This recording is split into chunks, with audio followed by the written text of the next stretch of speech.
Hello বন্ধুরা, আজকে করে নেব পনির রেজালা। কড়াই বসিয়েছি, তেল দিয়েছি, পেঁয়াজ বাটাও দিয়ে দিয়েছি। এবার দিয়ে দিলাম আদা, রসুন ও কাঁচা লঙ্কার পেস্ট। এটাকে এবার ভালো করে কষিয়ে নেব একদম তেল ছাড়া অবধি। এবার দিয়ে দেবো কাশ্মীরি লঙ্কার গুঁড়ো, অল্প নুন। এবার দিয়ে দেবো কাজু বাদাম ও চারমগজ বাটা। তারপর দিয়ে দেবো টক দই। এইবার টক দইটা দেওয়া মাত্রই এটা ভালো করে নাড়তে হবে, না নাড়লে দইটা ফেটে ফেটে যাবে। এবার দিয়ে দেবো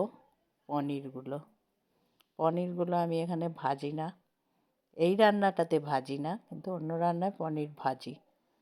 এবার পনিরগুলো দিয়ে একটু নেড়ে দিলাম। এবার এটা একটু ফুটতে দেবো। এরপর দিয়ে দেবো গরম মশলার গুঁড়ো। দেওয়া হয়ে গেল। এবার দিয়ে দেবো কটা কিশমিশ। পুরো ফুটে উঠেছে, এবার এটাকে নামিয়ে নেব।